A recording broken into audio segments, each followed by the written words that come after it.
खुशियां हर इंसान की सबसे अहम जरूरत, एक ऐसी जरूरत जिसे हर इंसान पूरा करना चाहता है। इसके लिए वो भागता है, दौड़ता है और कई बार तो जिंदगी उसकी पूरी भागते भागते ही निकल जाती है। पर इंसान को वो खुशियां मिल ही नहीं पाती जिसकी वो चाहत करता है। हर इंसान के लिए खुशियों के अलग अलग मायने होते हैं। किसी को परीक्षा में अव्वल आने पर खुशी मिलती है तो किसी को अच्छी नौकरी मिल जाने पर खुशी मिलती है, किसी को उसकी शादी फिक्स हो जाने पर खुशी मिलती है तो किसी को उसकी गोद भर जाने पर खुशी मिलती है। जब ये खुशियां हमसे दूर होने लगती हैं तभी नजर आता है हमें समस्याओं का अंधकार। पर इस अंधकार का भी अंत है और उसी के पार से आएंगी खुशियां। हमारे ऋषि मुनियों ने हमें विरासत में एक अद्भुत ज्ञान दिया है। उनकी तप और साधना से ही एक अनुपम ज्ञान हमें मिला है जिसका नाम है ज्योतिष विज्ञान। ज्योतिष विज्ञान की मदद से ही हम अपने जीवन को सुगम और सरल बना सकते हैं और पहुंच सकते हैं उन खुशियों तक जो बस हमारा सपना ही होती है। लेकिन कई बार सही ज्ञान ना होने के कारण हम ऐसे लोगों के चक्कर में पड़ जाते हैं जो कि हमें अलग अलग टोने टोटके बताते हैं, कुछ ऐसे समाधान बताते हैं जो हमें हमारी खुशियों से और ज्यादा दूर लेकर चले जाते हैं। पर इस कार्यक्रम के जरिए आज से हम एक मुहिम शुरू कर रहे हैं, आपकी खुशियां आपके द्वार पहुंचाने की।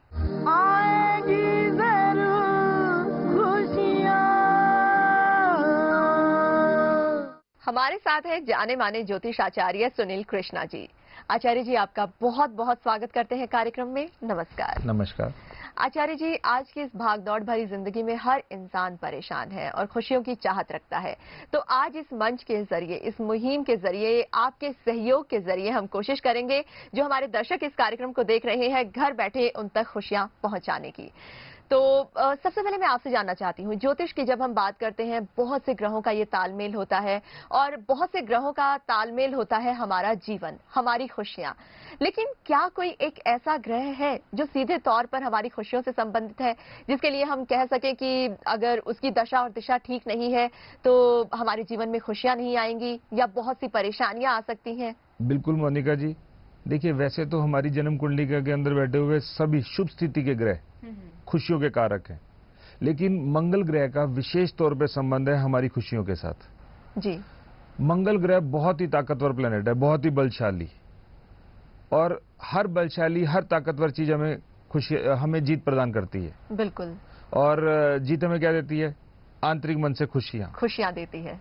मंगल का सीधे तौर के ऊपर संबंध है मीठे से, और हर जीता हुआ इंसान, खुशियां मनाता हुआ इंसान क्या पढ़ना पसंद करता है?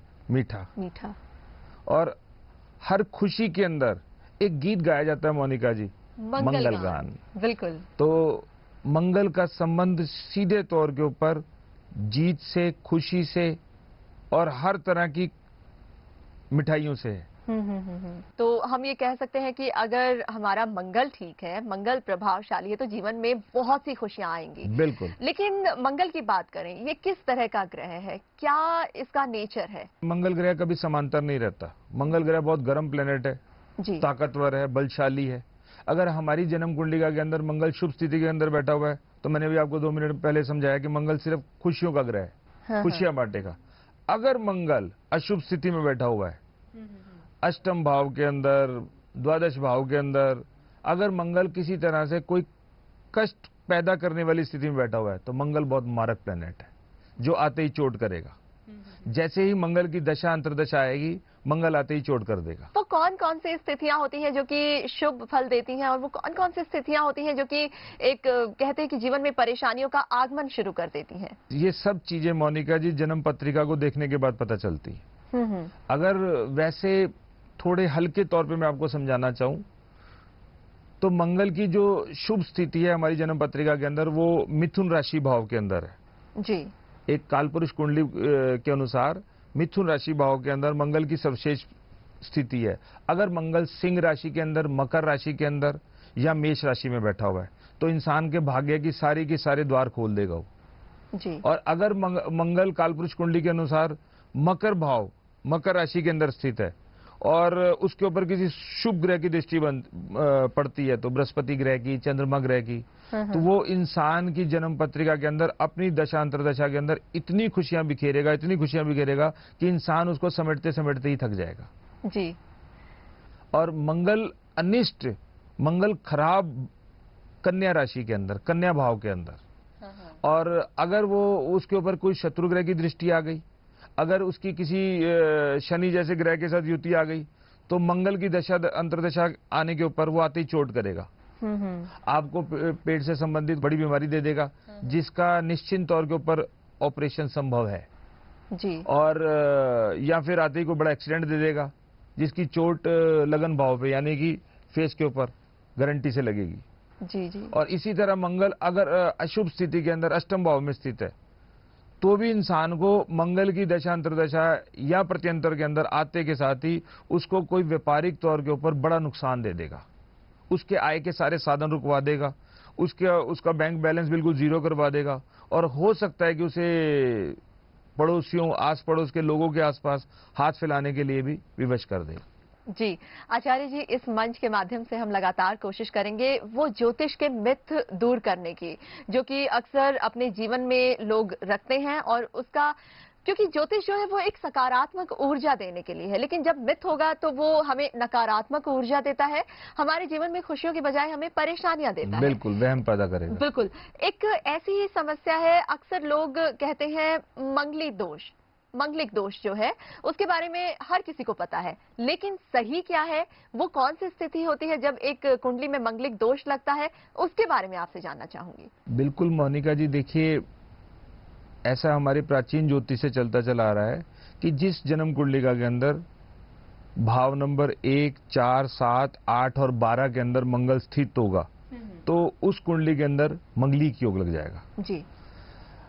ये काफी दर्शकों को, हमारे जो नियमित प्रोग्राम देखने वाले हैं, उनको काफी इन चीजों की आजकल जानकारी हो चुकी है। बिल्कुल।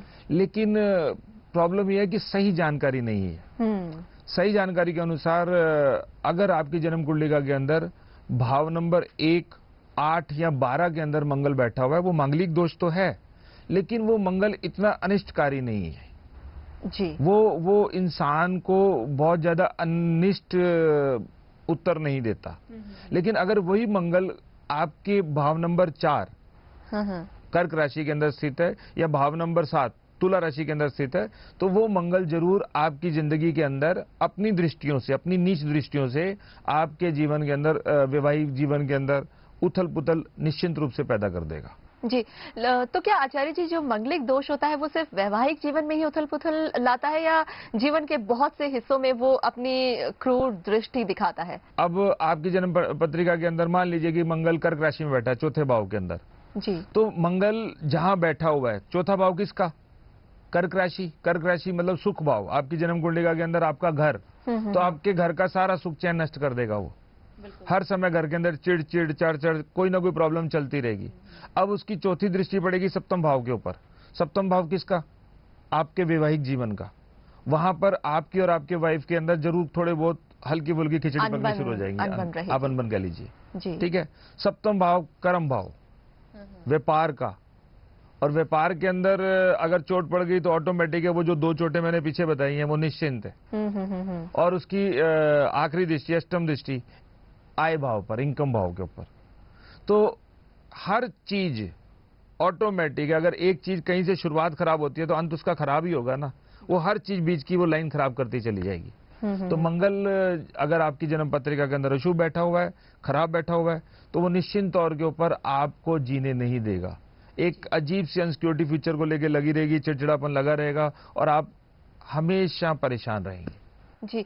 और बहुत से लोगों से सुना गया है कि वो आंशिक मांगलिक है, या फिर मंगल का प्रभाव कम है। ये सब किस तरह की उलझन होती है? मैं ऐसा नहीं मानता जी। देखिए, जो हमारे प्राचीन ऋषि मुनियों ने इतने यत्न से मेहनत करके हम लोगों को इतनी लाभदायक चीज प्रदान की है, उनके अनुसार, दोबारा मैं बोलता हूं, भाव नंबर 1, 4, 7, 8, 12 के अंदर मंगल होने से